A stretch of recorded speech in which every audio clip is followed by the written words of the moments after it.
Добрый вечер, уважаемые коллеги. Да, вас отлично слышно. Добрый вечер, уважаемые телезрители. Мы продолжаем дневник шестых международных спортивных игр «Дети Азии». Сейчас на наши вопросы готов ответить глава Республики Саха-Якутия Егор Афанасьевич Борисов. Егор Афанасьевич, добрый вечер. Добрый вечер.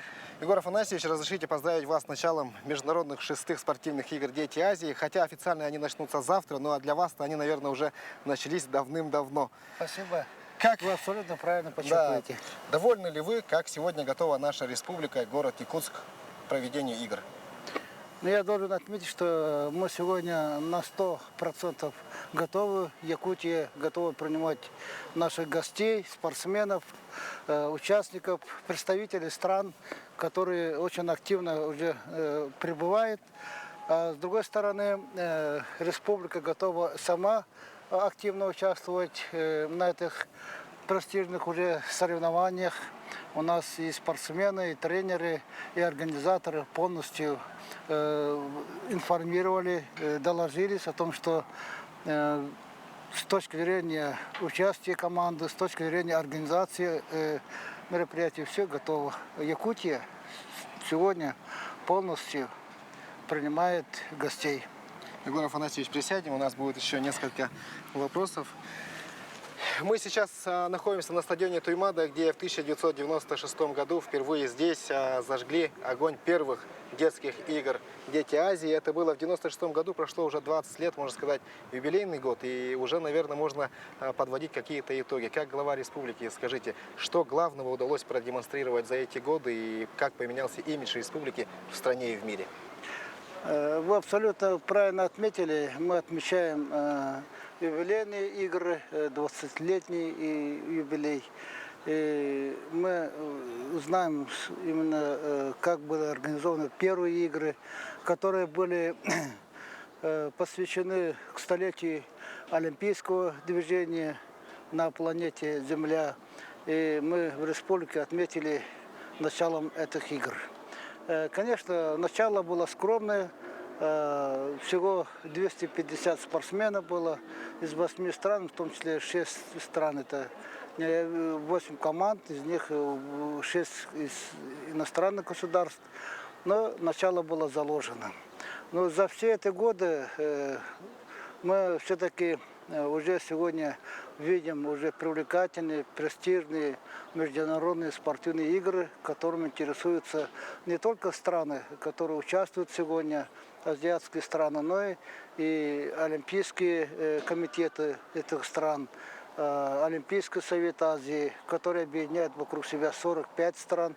Кстати, из этих 45 должны приехать 36 стран. И кроме этого, последние игры проходят под патронатом Олимпийского международного комитета, под патронатом Международной организации ЮНЕСКО. И, соответственно, все это наложило очень много ответственности республики. Посредством организации этих игр мы вышли на новый уровень международных отношений. Мы преследуем не только задачи, связанные с развитием спорта, участием наших спортсменов на престижных, скажем, спортивных играх, но, соответственно, речь идет о имидже республики в другом направлении, в инвестиционной привлекательности. И, конечно, тогда, когда бывают делегации спортивные, они имеют представительство и дипломатических представителей дипломатического круга, которые всегда интересуются потенциалом нашей республики. Соответственно, появляется конкретное уже предложение, по которым надо будет работать. То есть вот за все эти годы, за это в историческом плане очень короткое время, но с другой стороны Якутия уже на карте мира стала намного представлена, расширена как субъект Российской Федерации в очень хорошем плане. Да, Егор Афанасьевич, в истории спорта вообще, да, вот связанной с детским спортом, было очень много разных соревнований, да, например, были спортивные игры для детей военнослужащих и так далее, да, но никакие игры не прижились, да, вот как вы думаете, в чем феномен наших игр? Понимаете, мы за основу взяли то, что заложено в целом принципы олимпизма, принципе то, что связано интересов, которые могли бы привлекать и разных стран. Потому что по вероисповеданию, по даже, скажем, принадлежности к тем или иным видам государства, Азия же представляет разные направления, и в частности и мусульмане, и православные, и буддисты. И мы попытались как-то через эти игры их объединить, и это получилось с одной стороны. С другой стороны, мы все-таки создаем такой имидж, чтобы у стран, которые будут участвовать, появился определенный интерес. В-третьих, мы организовываем все-таки наши соревнования очень ответственно, и при этом никаких нареканий с точки зрения организационных, когда приезжают наши гости, например, к нам не предъявляют. В редких случаях бывает, ну, вначале бывали по кухне, потому что мы, честно говоря, первоначально как-то здесь испытывали сложности, но потом научились. И в результате сегодня вот в Якутске они видят тот центр, который как бы объединяет, несмотря вот этим отличием государств, отличием народов, они как-то объединены в Якутии. И тем более это очень интересный субъект, интересная территория, которые все как бы наслышаны, как полюс холода, самая холодная точка мира, и приезжает, а здесь 30-35 градусов. Конечно, это все передается, как бы представители людей, представители народов, которые приезжают, команд, они передают, где побывали, как побывали. И, соответственно, интерес такой проявляется, и в результате не убывает, а прибавляется. Вот это феномен такой есть. И сегодня мы до того уровня поднялись, что, создавая определенные организационные структуры, мы свои игры уже преподнесли миру как интересные игры. И теперь страны уже начинают просить, чтобы провести эти игры и у них. Вот это очень важный момент. И мы к этому подойдем и думаю, что в перспективе еще будет лучше. Егор Афанасьевич, все жители республики, в частности жители города Якутска, привыкли к тому, что каждые 4 года наша столица преображается. Да? Появляются новые спортивные объекты, новые красивые улицы, цветочные клумбы, дома красят. Да? Вот, в стране кризис. Откуда у нас средства для проведения таких крупных международных игр? Вначале, да, было затратно, это надо признаться, потому что нам необходимо было привести столицу республики в порядок. Мы, руководители республики, приняли на себя ответственность все-таки преобразовать город Якутск как столицу республики. А вы знаете, что все-таки город Якутск, прежде всего, это был в свое время деревянным городом, и у нас очень много ветхого жилья, ветхих объектов. А с другой стороны, и улицы с учетом нашей вечной мерзлоты все время ломаются. И в-третьих, у нас очень много социальных объектов не хватало. Конечно, нам надо было средства вложить и воспользоваться моментом, именно чтобы эти игры стали как бы стимулом преобразования вообще нашей жизни, и не только в столице, а в целом по республике. Поэтому нам приходилось принимать свои программы по организации игр «Дети Азии» с точки зрения капитального обеспечения. Это имеется в виду строительство спортивных объектов, приведение в порядок наших улиц в столице республики, и при этом приходится не жалеть денег.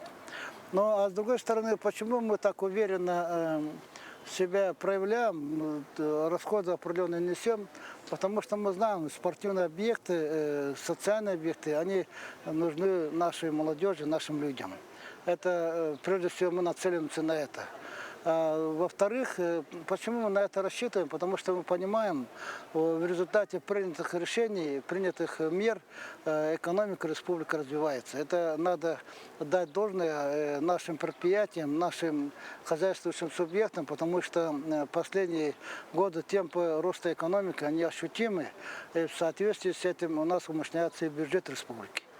То есть мы видим, все как бы связано, и параллельно все как бы друг друга поддерживать. Экономика развивается, бюджет поддерживается, бюджет поддерживает для того, чтобы строить эти объекты. И мы, в частности, вот по городу Якутске, когда я вступал на должность президента республики, принимал соответствующие программы, в том числе по городу Якутске, как одной из точек роста республики. И мы вкладываем в город Якутск огромные деньги. Ну, вы, наверное, ощущаете, потому что вы сами отметили, что город преобразуется. Но надо делать очень много надо делать. Только в этом году мы вкладываем уже более 10 миллиардов рублей в город Якутск. И есть специальный указ президента республики, главы республики, которые предусмотрели программу поддержки города Якутска по строительству улиц, по ветхому аварийному жилью. И, соответственно, в свое время были построены такие хорошие объекты, как вот на устах у людей сегодня это бассейн Чолбон, это спортивный комплекс Триумф, это футбольный манеж Дохсон, Мадон. Ну и, конечно, и в других, не только в городе Якутске, но и в других регионах республики. У нас благодаря Играм Дети Азии появился целый комплекс Кимберлит в городе Мирном, очень большой универсальный комплекс в городе Нерингаре. Все это в совокупности создает условия развития в целом общества. Вот смотрите, если 5 лет назад, 10 лет назад модой была для молодежи это ходить по улицам, бутылка пива и сигареты во ртах, вы сейчас ищите по городу Якутска, вряд ли где найдете. Зато очень много молодежи стало на великах кататься, в спортивных залах плавать, прыгать, там, бегать. Это же другая мода стала, это же полезно для будущего поколения. Вот все это в совокупности нам стимулирует проведение вот этих игр Дети Азии. Да, это действительно так, с этим нельзя не поспорить. Всего лишь пару лет тому назад, когда скептики говорили, что стадионы не будут заполнены, то сегодня мы видим, что не пробиться в спортивных объектах. Начиная с ранней весны и кончая поздней осенью. И тем более комплексы наши постоянно. Вот смотрите, в зимнее время, летнее время наши спортивные комплексы. Народу же полно. Это же радует только. Егор Афанасьевич, накануне стало известно, что президент Российской Федерации Владимир Владимирович Путин не приедет на открытие игр. А все же, кого из высокопоставленных гостей вы ждете? Но, чтобы было понятно, я просил бы драматизировать, потому что президент принял решение в это время 6-7 числа, 5, 6, 7 числа отменить ряд мероприятий. В частности, я 5 должен был участвовать на заседании президиума в Алтайском крае. И это мероприятие отменили, потому что это должно было происходить сегодня вечером. И у президента есть определенный график, который имеет свойство меняться, и принял такое решение. Но это не значит, что есть некоторые товарищи, которые ищут причины, что вдруг что Борисов не понравился или Сколько не понравилось. Это не так, потому что это связано просто с рабочим графиком президента. Об этом мне непосредственно объяснил заместитель руководителя администрации президента Российской Федерации. С другой стороны, сегодня мы понимаем, что престиж наших игр поднимается, и, соответственно, гости каждым разом становятся по статусу и выше, и выше. И, в частности, сегодня мы ожидаем, не сегодня, а завтра ожидаем приезд премьер-министра, председателя правительства Дмитрия Анатольевича Медведева, заместителя председателя правительства, руководителя комитета на российском уровне Юрия Петровича Трутнева, заместителя председателя правительства, председателя президента Международного национального олимпийского комитета Александра Дмитриевича Жукова и других гостей. Иностранные гости приехали, в частности, претендующие на получение следующих игр. Министр образования и спорта Монголии уже здесь находится, уже ведет предварительные переговоры. То есть уровень очень высокий будет. К нам уже приехали спортсмены из 36 стран. С завтрашнего дня они начнут соревноваться в 22 видах спорта. А как взрослые пользуются этими играми Дети Азии, может, в международном сотрудничестве, в развитии туризма? Да, знаете, вот когда делегации приезжают, вот в 2012 году, когда приезжали делегации, там были дипломаты. И на этот раз тоже будут консулы, представители посольств. И они не зря приезжают, они изучают республику, пытаются соответственно, изучать не только там спортивные наше развитие, но и экономику, социальную сферу. Они всегда ищут какие-то контакты. И вот, в частности, я очень был удивлен, когда интересовался в тот раз посол Индонезии, который, ну, я думал, эта страна небольшая там. И когда я спросил, сколько населения у вас живет, они сказали, что 240 миллионов. Я чуть не упал, с одной стороны. Но с другой стороны, намерения, конечно, были очень серьезные. По инвестициям, по проектам. Ну, конечно, они интересуются больше всего нашими полезными ископаемыми. И, соответственно, мы в иных случаях уже продолжаем переговоры, в частности, Китайская Народная Республика в те годы очень много интереса проявляла. И сегодня, кроме этого, интерес взрослых заключается в том, что в последнее время в Якутии развивается событийный туризм, то есть на наши события приезжает очень много туристов, в частности вот на наших ОСЭХах, вот на наших соревнованиях, спортивных мероприятиях, туристических мероприятиях. Приезжают туристы и начинают интересоваться и, конечно, соответственно, тратят свои деньги для того, чтобы увидеть наши Якутии. Например, этим воспользуются наши взрослые, связанные с производством сувенирных изделий, организацией туристических потоков.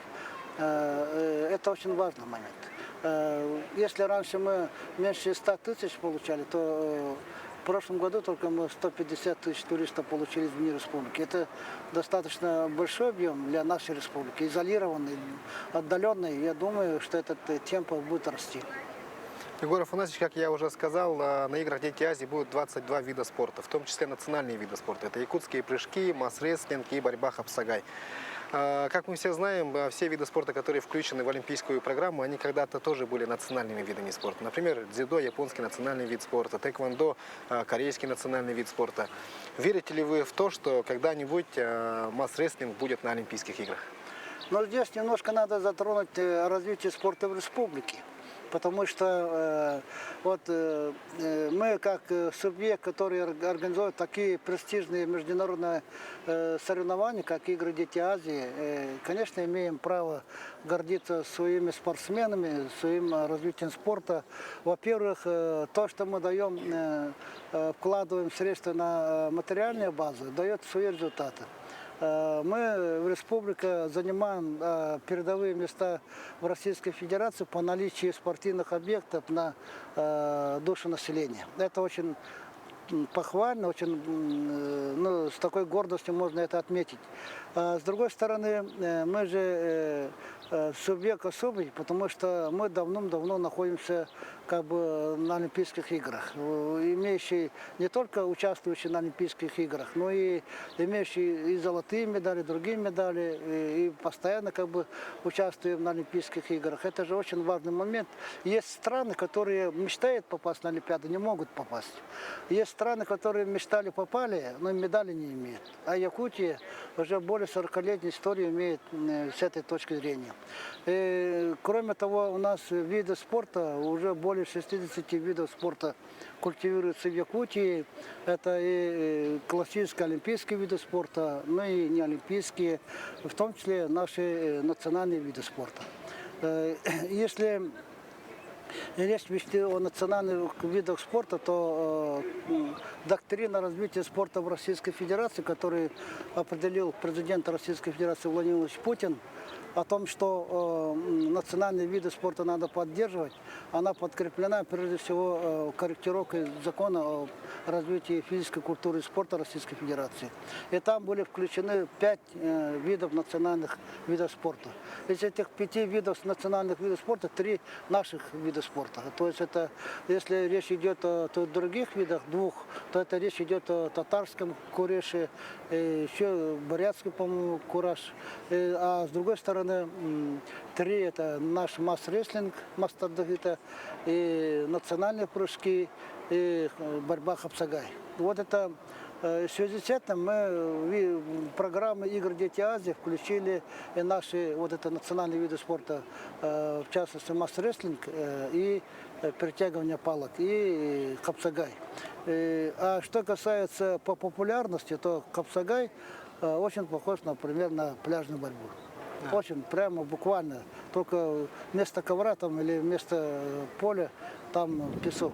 А что касается масс-рестлинга, то это за очень короткое время, благодаря нашим энтузиастам, нашим руководителям спорта, все-таки он завоевывает очень большую популярность в мире. Я надеюсь, что в ближайшие годы мы услышим и обрадуемся о том, что масс-рестлинг, например, попал уже как в олимпийский вид спорта. Потому что я ездил, в частности, в командировку в Дубаях, участвовал на огромном инвестиционном форуме, где участвовало 10 тысяч человек. И вдруг подходит один из начальников полиции Арабских Эмиратов. И меня приглашают на чемпионат Арабских Эмиратов по перетягиванию палок. Я просто чуть не упал от этой радости, потому что это было явление нечто такое особое, потому что перетягивание палок, кроме России, например, да, мы в других странах, например, просто человек поехал и вдруг услышал, там идет. То есть очень хорошее впечатление своим поделился самый сильный человек планеты, исландец, который недавно отличились на чемпионатах Европы по футболу. И это люди очень заинтересованы, сейчас занимаются, у них уже свои клубы появились, и масс-рестлингом. Они как считают? По тем анализам, которые они проводят, масс-рестлинг, перетягивание палок, оказывается, создает условия работы всех мышц человека, начиная от, как говорится, головы до пяток. Вот поэтому они уважают этот вид спорта. И они тоже говорят, вот этот вид спорта должен попасть на Олимпиаду. Поэтому я очень оптимистично к этому отношусь. Ну, о том, что действительно серьезно взялись за развитие масс-рестлинга в мире, говорит о том, что на этих играх впервые будут специально команды едут с детьми, которые будут соревноваться которые именно по подготовились. масс-рестлингу. Раньше это они не готовы были, а сейчас уже... Вообще эти игры будут очень такие конкурентные и, я думаю, азартные, потому что в начале наших игр многие скептически относились. Они, по-моему, больше всего приезжали как бы знакомиться с Якутией, видеть, что за страна, что за край. А потом, когда начали проигрывать нашим командам, российским, в том числе Якутии, они уже говорят о том, что надо брать реванш, потому что не может быть, что Якутия каждый раз побеждала. Поэтому очень серьезно готовятся. Я даже, когда разговаривал со своим коллегой Рустамом Минихановым, я говорю, когда будешь побеждать ты Якутию, где ваша молодежь? А он говорит, я в этом году обязательно такую команду отправлю, что мы победим. Поэтому то есть каждый настраивается на победу. Да, ну от конкуренции, как говорится, вырастают спортсмены, которые от игр Дети Азии доходят до Олимпийских игр. Вот это тоже правда, потому что у нас очень много примеров. Вот, например, Монголия много-много лет мечтала иметь золотую медаль на Олимпиадах, хотя Олимпиадах они давно участвуют, и борцы, и боксеры, и другие спортсмены, но золотых медалей у них не было. А вот один парень, который здесь участвовал на наших играх Дети Азии, немножко вырос и пошел, завоевал золотую медаль по боксу. Понимаете? Вот таких, вот, например, и в Индии есть, у нас в Российской Федерации есть, у нас дзюдоист Галстян, чемпион Олимпиады по дзюдо в Лондоне. Он же здесь проходил он здесь курсы молодого бойца. Первую свою основную медаль. Да, и наши ребята, Гоша Балахсин, он же, я видел фотографии на первых играх, с Михаилом Ефимовичем стоит, маленький такой, худенький, но он же призер Пекинской Олимпиады, он же, или Леонид Спердонов, понимаете, и тот же Виктор Лебедев, двухкратный чемпион мира. Вот это такая школа, спортивное воспитание наших детей, нашей молодежи. Да, действительно, в своем интервью когда-то Виктор Лебедев говорил о том, что именно от игр «Дети Азии» он поверил в себя и поверил о том, что он может дойти до Олимпийских игр. Егор Афанасьевич, наверное, сегодня самый главный вопрос у нас в республике. Все жители Якутии от мала до велика ждут именно разрешения вот этого вопроса. Поедет ли Виктор Лебедев на Олимпийские игры или не поедет? Ну, недавно прошел исполком Федерации спортивной борьбы Российской Федерации. После этого пошли на уровне слуха о том, что Виктор включен в состав сборной команды России, но официального подтверждения не было. Как Ну, глава со мной республики. на каждый день на связи находятся и Жамбулат Ильич Тидеев, и Михаил Геразиевич Мамяшвили. Они каждый день меня информируют, в каком состоянии находится наш Виктор Лебедев, в целом сборной команды Российской Федерации. Решение будет приниматься на этой неделе. Формирование сборной команды исполком проходил, но вы знаете, конкуренция очень большая. Конкуренцию мы почувствовали прямо здесь, на чемпионате Российской Федерации по вольной борьбе. И думаю, что, ну, я уверен, что Виктор попадет на Олимпиаду. Ну, немножко терпения, немножко времени и слушаем это.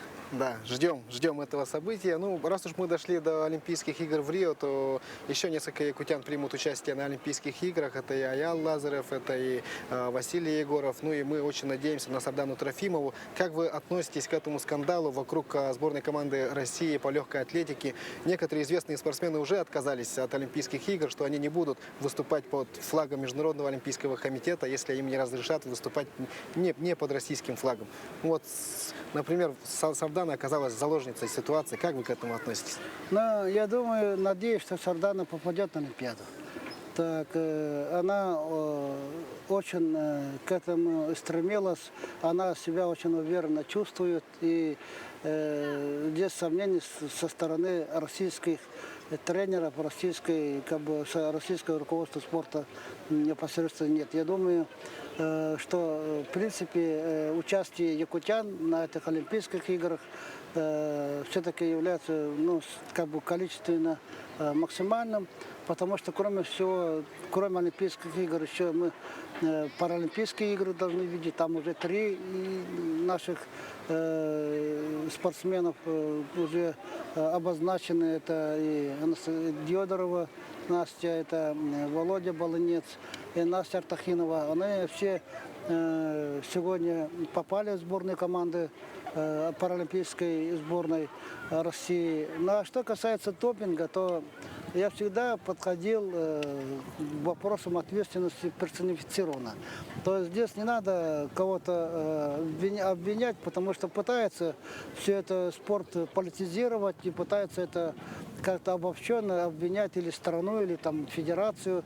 Но это больше всего персональная ответственность и тренера, и спортсмена. Поэтому, а спортсмен, когда речь идет больше всего о восстановлении, он, конечно, обращается к некоторым видам препаратов, которые как бы восстанавливали спортсменов. Но при этом то, что мелдоний был до этого разрешенным, но в крайнем случае не запрещенным препаратом, мы понимаем, что спортсмены с точки зрения как восстановительной терапии использовали. Это не секрет. Но что касается потом, понимая, что хотя мельдоний по другим названиям потребляется и в других странах, но почему-то вдруг он называется только таким названием. Но все это привело к тому, чтобы дестабилизировать ситуацию в легкоатлетической команде сборной России. Я думаю, это будет уроком для наших спортсменов, уроком для наших организаторов спорта. И тем более допинговые нарушения, они не приветствуются и президентом Российской Федерации, вообще и общественностью, спортивной общественностью. Поэтому все-таки спортсмены, которые, если это осознанно потребляли, то для них это будет большой урок. Егор Афанасьевич, игры еще не начались, но я уверен, что эти 2 недели пролетят незаметно, и эти игры войдут в историю, останутся в наших сердцах. Сегодня уже известно то, что через 4 года игры будут в Монголии. Как-то немного грустно, и что с этим, в связи с этим изменится?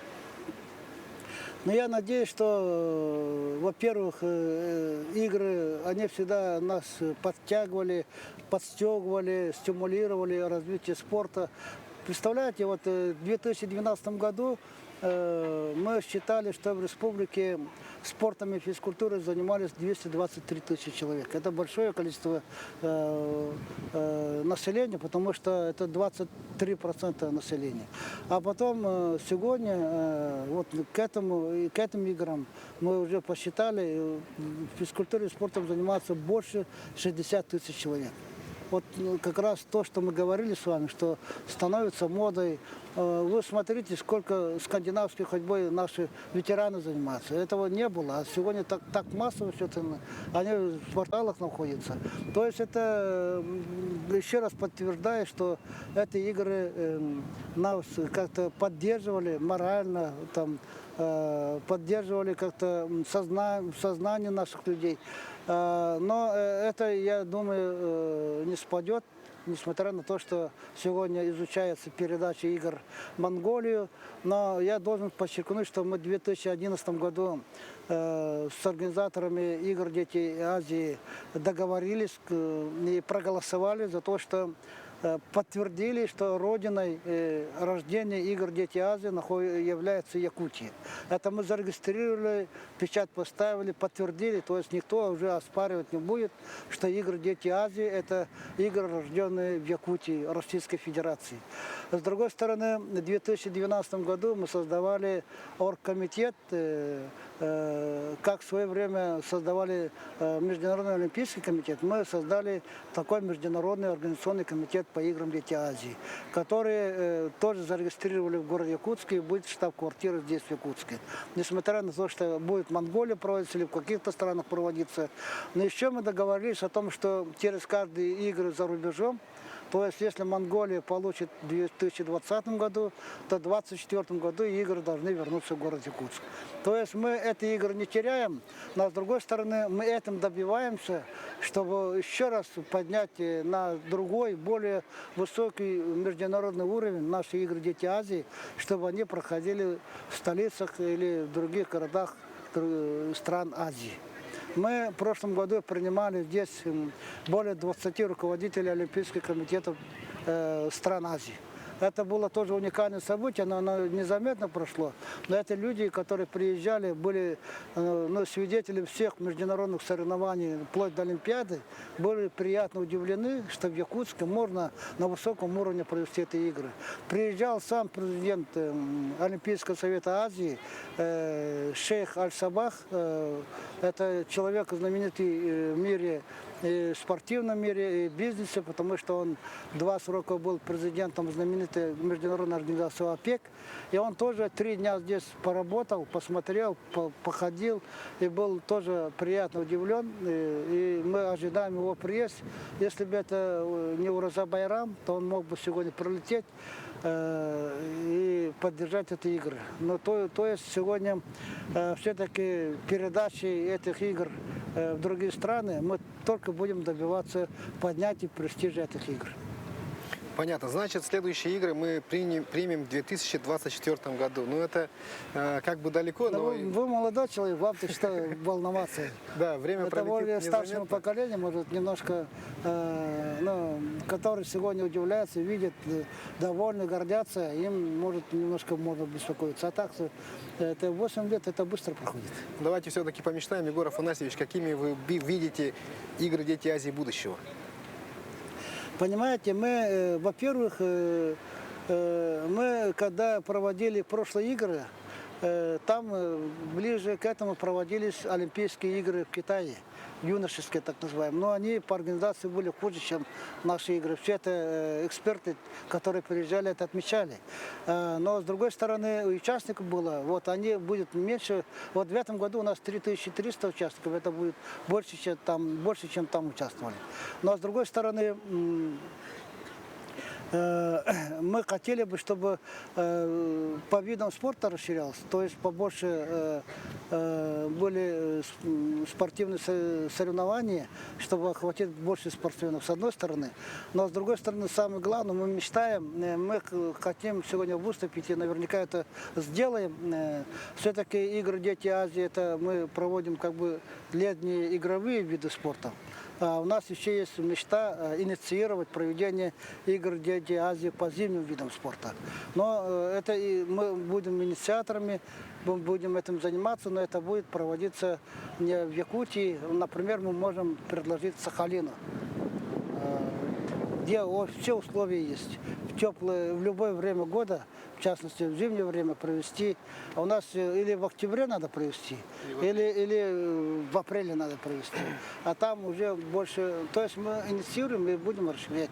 Вот такая мечта есть у нас. Супер мечта. Хотелось бы, чтобы эта мечта сбылась, и хотелось бы, чтобы эти зимние игры Дети Азии начались именно у нас. Алдан, Нерингри. Егор Афанасьевич, Да, мы, кстати, для наших телезрителей я хотел бы подчеркнуть, что у нас в Алдане есть уникальная лыжная база, которой в мире нет. Есть в знаменитых скандинавских странах, в знаменитых европейских странах, когда ездишь на вот этой лыжной базе, надо в гостинице жить, после гостиницы надо час ехать, и потом заниматься, как бы тренироваться или соревноваться. А у нас выходишь из гостиницы, стоишь на лыжи и побежал.